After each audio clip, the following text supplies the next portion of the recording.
Good morning students. आप लोगों को रैखिक समीकरण युग्मों को हल करने की 3 विधियां पढ़ना है। प्रतिस्थापन विधि, विलोपन विधि और वज्रगुणन विधि, जिसमें से आपको प्रतिस्थापन विधि बता दिया गया है। अब हम लोग विलोपन विधि के बारे में पढ़ेंगे। तो हम लोग इस क्वेश्चन के थ्रू विलोपन विधि को समझेंगे कि विलोपन विधि द्वारा रैखिक समीकरण युग्मों को कैसे हल किया जाता है। सबसे पहले देखिए, पहला जो हम लोग पढ़े थे प्रतिस्थापन विधि। प्रतिस्थापन का मतलब क्या होता है कि एक जगह से मान उठा करके दूसरी जगह रख देना। तो हम लोग प्रतिस्थापन विधि में वही काम करते थे, एक समीकरण से एक चर राशि का मान दूसरे चर राशि के पदों में निकालते थे और उसको हम लोग अन्य दूसरे समीकरण में रख देते थे।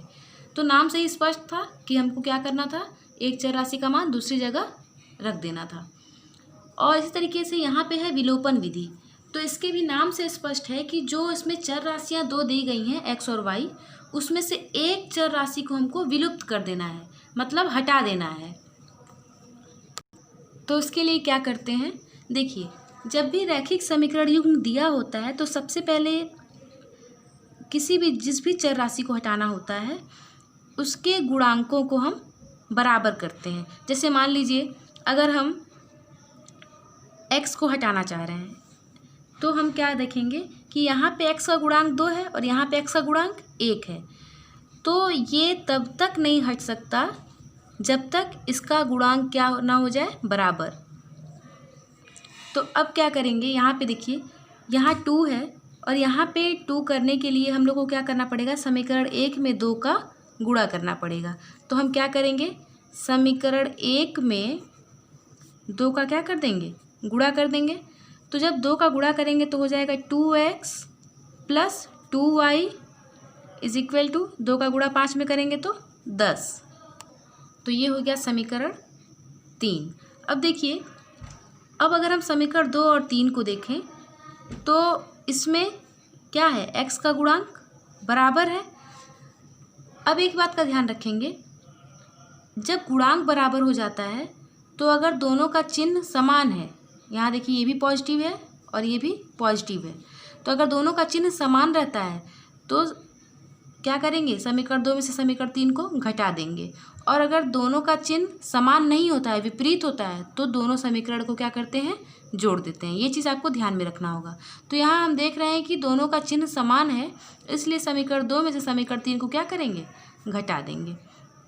तो देखिए समीकरण 2 लिखेंगे 2x minus 3y is equal to 4 और समीकरण 3 है 2x plus 2y is equal to 10। अब घटाने का मतलब यहाँ माइनस साइन चेंज हो जाएगा। तो अब जब घटाएंगे तो ये कैंसिल हो जाएगा क्योंकि ये पॉजिटिव है, ये नेगेटिव है। अब यहाँ पे माइनस 3y और माइनस 2y कितना होगा, माइनस 5y, और 4 में से 10 को माइनस करेंगे तो कितना आएगा, माइनस 6। तो y बराबर कितना आ जाएगा, माइनस 6 बटा माइनस 5, या फिर y बराबर होगा 6 बटा 5। y का मान कितना मिल गया, 6 बटा 5। तो जो y का मान है उसको हम लोग इन दोनों में से किसी भी इक्वेशन में रख देंगे तो x का मान निकल जाएगा। तो y का मान हम लोग समीकरण 1 में रख देते हैं। तो क्या लिखेंगे, y का मान समीकरण 1 में रखने पर, समीकरण 1 क्या दिया है, x plus y is equal to 5। तो x की जगह x प्लस y की जगह 6/5 इज इक्वल टू 5। x की वैल्यू निकालना है तो 6/5 इधर पॉजिटिव उधर जाएगा निगेटिव हो जाएगा। तो जब हम लोग इसको सॉल्व करेंगे तो यहाँ हो जाएगा एलसीएम 5 और यहाँ हो जाएगा 25 माइनस 6, मतलब x इज इक्वल टू हो जाएगा 19/5। तो ये हो गया x का मान। x का मान निकल गया 19/5 और y का मान निकल गया 6/5। ये हो जाएगा आंसर, मतलब दिए गए रैखिक समीकरण युग्म का हल। तो हम लोगों ने इस दिए गए रैखिक समीकरण युग्म को विलोपन विधि द्वारा हल किया, किसके गुणांकों को बराबर करके, x के गुणांकों को बराबर करके। अब अगर हम y के गुणांकों को बराबर करना चाहें तो भी कोई दिक्कत नहीं है, आंसर समान आएगा। करके देखते हैं। हम देखते हैं कि यहाँ है y और यहाँ है 3y। तो अगर यहाँ पे बराबर करना है तो क्या करेंगे, यहाँ पे 3 अगर हो जाए तो ये भी 3y हो जाएगा। मतलब समीकरण 1 में अगर हम किसका गुणा कर दें, 3 का। तो एक काम करते हैं, समीकरण 1 में हम गुणा कर देंगे 3 का। तो कितना होगा, 3 का x में मल्टीप्लाई करेंगे तो 3x प्लस 3 का y में करेंगे तो 3y इज इक्वल टू 3 का 5 में करेंगे तो 15 हो जाएगा। मतलब 3x प्लस 3y बराबर 15।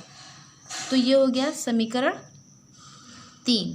अब क्या करेंगे, यहाँ देखिए समीकरण 2 और समीकरण 3। अब यहाँ पे भी 3y है, यहाँ पे भी 3y है, लेकिन यहाँ पे ये नेगेटिव साइन के साथ है और यहाँ पे ये पॉजिटिव साइन के साथ है। तो बताए थे कि जब विपरीत चिन्ह के साथ रहता है तो क्या करते हैं, दोनों समीकरण को जोड़ देते हैं। और जब समान चिन्ह के साथ रहता है, जैसे अगर यहाँ प्लस है और यहाँ भी प्लस रहता है, तो दोनों समीकरण को घटा देते हैं।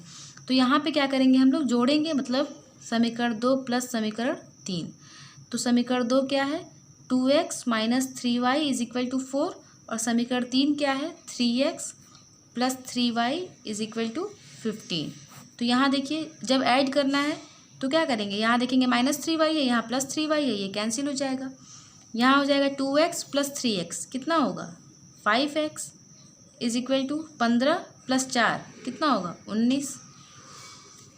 तो x बराबर कितना हुआ, 19/5। देखिए यहाँ पर भी वैल्यू कितनी थी, x बराबर 19/5। यहाँ भी कितना आया, x बराबर 19। इसका मतलब क्या है कि आप लोग चाहे x का गुणांक बराबर करके सॉल्व करें या फिर y का गुणांक बराबर करके सॉल्व करें, आपका आंसर समान आएगा। अब x का मान हम लोग समीकरण 1 में रख देते हैं। तो जब हम लोग x का मान समीकरण 1 में रखेंगे तो समीकरण 1 क्या है, x plus y is equal to 5। x का मान है 19/5 plus y is equal to 5। तो y का मान निकालना है तो 5, और ये पॉजिटिव है, इधर आएगा तो नेगेटिव हो जाएगा। तो जब एलसीएम लेके सॉल्व करेंगे तो यहाँ कितना होगा, 25 माइनस 19, मतलब y बराबर होगा 6/5। देखिए आंसर समान आ गया। मतलब कि रैखिक समीकरण युग्म दिया है, इसमें से आपको किसी एक चर को हटाना होता है। देखिए यहाँ पे जब हम लोग काट देते हैं एक चर को पूरा, तो एक चर पूरी तरीके से विलुप्त हो जाता है, केवल दूसरा चर बचता है, जिससे हमको दूसरे चर का मान निकल जाता है। और जैसे ही हम लोग दूसरे चर का मान दिए गए समीकरण युग्म में से किसी भी एक इक्वेशन में रखते हैं तो हमको अन्य चर का मान मिल जाता है। तो आप लोगों को विलोपन विधि द्वारा रैखिक समीकरण युग्म को हल करना समझ में आ गया होगा। और ये आप लोगों के एक्सरसाइज 3.4 का फर्स्ट क्वेश्चन था, फर्स्ट क्वेश्चन का फर्स्ट पार्ट।